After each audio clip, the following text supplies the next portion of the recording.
السلام علیکم ورحمۃ اللہ وبرکاتہ۔ ایک سوال یہ ہے کہ عورتیں وطر کی نماز کیسے پڑھیں گے؟ وطر میں کتنی رکعت ہوتی ہے؟ اگر وطر میں کسی کو دعائے قنوت نہ یاد ہو تو اس کی جگہ پر کیا پڑھ سکتے ہیں اور کس طریقے سے عورتیں نماز وطر کی پڑھیں گے؟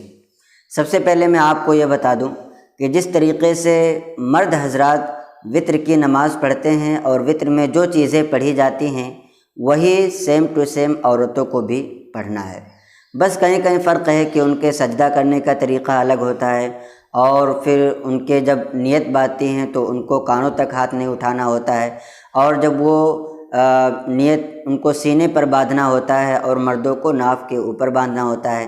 تو یہ ساری چینجز جو آپ نماز میں کرتی ہیں وہی ساری چینجنگ آپ کے وطر نماز میں بھی ہے، اور بقیہ جو طریقہ ہے وہ پورا مکمل وہی ہے۔ لیکن میں آپ کو ایک بار بتا دیتا ہوں تاکہ اگر آپ کے ذہن میں کوئی کنفیوژن ہو تو وہ دور ہو سکے اور آپ اپنی وطر کی نماز کو صحیح طریقے سے پڑھ سکیں۔ مرد ہو یا عورت نیت اس طریقے سے کریں۔ نیت کی میں نے 3 رکعت نماز وطر واجب واسطے اللہ تعالیٰ کے منہ میرا کعبہ شریف کی طرف، وقت عشاء بھی کہہ لیں واسطے اللہ تعالیٰ کے منہ میرا کعبہ شریف کی طرف۔ اگر عورت ہے تو اپنے مونڈھے تک ہاتھوں کو لے جائے، اور اگر مرد ہے تو دونوں ہاتھوں کو کانوں تک لے جائے، اور مرد ناف کے نیچے باندھے، عورت سینے پر اپنے ہاتھوں کو باندھے۔ پھر اس کے بعد آپ کو ثنا پڑھنا ہے۔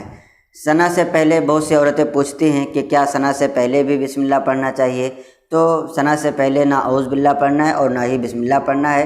سب سے پہلے اگر آپ نے اتفاق سے بھول چوک کر کے اعوذ باللہ شروع کر دیا تو آپ کے ثنا کا وقت ختم ہو جاتا ہے، اور آپ کو ثنا نہیں پڑھنا ہے، نہ ہی اس پر سجدے سہو کرنے کی ضرورت ہوگی، لیکن جان بوجھ کر یہ چیز آپ کو نہیں کرنی ہے۔ تو سب سے پہلے ثنا پڑھیں۔ ثنا پڑھنے کے بعد اعوذ باللہ من الشیطان الرجیم، پھر بسم اللہ الرحمن الرحیم، پھر سورہ فاتحہ کی تلاوت کریں۔ سورہ فاتحہ یعنی الحمد شریف کی تلاوت کریں، اور اس کے بعد کوئی ایک سورت ملائیں۔ آپ کو جو بھی سورت یاد ہے، چھوٹی سے چھوٹی یا بڑی سورت بھی اگر آپ پڑھنا چاہتے ہیں تو اسے آپ ملا لیں۔ تو اس کے بعد جب آپ کی سورت ملا کر مکمل ہو جائے تو رکوع کریں، اور رکوع میں 3 بار تسبیح کم سے کم پڑھیں، یعنی سبحان ربی العظیم، سبحان ربی العظیم، سبحان ربی العظیم۔ اور جب آپ سجدے میں جائیں اللہ اکبر کہتے ہوئے تو سجدے میں بھی سجدے کی تسبیح پڑھیں، اور دونوں سجدے مکمل کرنے کے بعد دوسری رکعت کے لیے آپ کھڑے ہو جائیں۔ دوسری رکعت میں اب آپ کو اعوذ باللہ نہیں پڑھنا ہے، صرف بسم اللہ الرحمن الرحیم پڑھ کر کے سورہ فاتحہ کی تلاوت کرنی ہے۔ اگر بسم اللہ یہاں بھی چھوٹ گیا بھول چوک کر کے تو بھی نماز ہو جائے گی۔ ہماری بہت سی بہنیں یہ سوچتی ہیں کہ اگر تھوڑی سی چیز بھی چھوٹ جائے تو نماز نہیں ہوتی، حالانکہ کچھ ایسی چیزیں ہیں جن کا پڑھنا سنت ہوتا ہے، کچھ ایسی چیزیں ہیں جن کا پڑھنا مستحب ہوتا ہے۔ تو اگر وہ چیزیں چھوٹتی ہیں تو نہ تو سجدے سہو کرنا ہے اور نہ ہی نماز میں کوئی خرابی لازم آتی ہے۔ بس اگر آپ کرتے ہیں تو اس پر آپ کو ثواب زیادہ ملتا ہے۔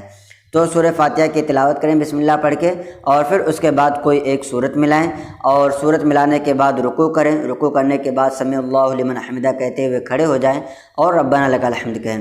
پھر اللہ اکبر کہتے ہوئے سجدے میں جائیں، دونوں سجدے مکمل کریں۔ دوسری رکعت پر آپ قعدے کے لیے بیٹھ جائیں۔ قعدے پر بیٹھنے کے بعد آپ کو تشہد یعنی التحیات للہ یہ پوری تشہد پڑھنی ہے، اور اس کے بعد جب آپ تشہد پوری کر لیں تو اللہ اکبر کہتے ہوئے سیدھے کھڑے ہو جائیں۔ سیدھے کھڑے ہونے کے بعد اب آپ کو پھر سے بسم اللہ الرحمن الرحیم پڑھ کر کے سورہ فاتحہ کی تلاوت کرنی ہے۔ سورہ فاتحہ کی تلاوت کے بعد اب آپ کو پھر ایک سورت ملانی ہے، جو بھی سورت آپ کو یاد ہو یا جو بھی آیت آپ کو یاد ہو، کم سے کم ایک آیت ہو جو 3 چھوٹی آیتوں کے برابر ہو تو آپ اسے ملا سکتی ہیں۔ پھر اس کے بعد آپ کو رکوع نہیں کرنا ہے۔ اب اللہ اکبر کہتے ہوئے کانوں تک، اگر مرد ہے تو کانوں تک ہاتھ لے جائے، اور اگر عورت ہے تو اپنے دونوں ہاتھوں کو دوپٹے کے اندر ہی سے مونڈے تک یعنی شانوں تک لے جائے، اور پھر ناپ کے نیچے لا کر کے باندھ لے۔ اب یہاں پر دعا قنوت پڑھنا ہے۔ دعا قنوت کیا ہے؟ اللہم انا نستعینک ونستغفرک ونؤمن بک ونتوکل علیک ونثنی علیک الخیر ونشکرک ولا نکفرک ونخلع ونترک من یفجرک اللہم ایاک نعبد ولک نصلی ونسجد والیک نسعی ونحفد ونرجو رحمتک ونخشى عذابک ان عذابک بالکفار ملحق۔ میں اسکرین پر دینے کی کوشش کروں گا، ہندی میں بھی اور عربی میں بھی۔ آپ کو جو بھی پڑھنے آتا ہے اسے پڑھ کر کے یاد کر لیں، اور اگر پڑھنے نہیں آتا ہے تو سن کر کے بار بار اسے یاد کر سکتی ہیں۔ پھر آپ کو جب دعا قنوت آپ نے پڑھ لیا تو اب اللہ اکبر کہتے ہوئے رکوع کرنا ہے، رکوع کرنے کے بعد سجدہ کرنا ہے، سجدہ کرنے کے بعد اب آپ تیسری رکعت پر قعدہ اخیرہ کے لیے بیٹھ جائیں۔ قعدہ اخیرہ میں بیٹھنے کے بعد آپ کو تشہد پڑھنی ہے، درود ابراہیم پڑھنی ہے اور دعائے معصورہ پڑھنا ہے۔ دعائے معصورہ جو بھی آپ کو یاد ہو آپ پڑھ سکتے ہیں، جیسے اللہم انی ظلمت نفسی یا اللہم اغفر لی ولوالدی ولمن توالدا، یہ والی، یا پھر اگر یہ دونوں بھی آپ کو نہیں یاد ہیں تو آپ ربنا آتنا فی الدنیا حسنہ پڑھ لیں۔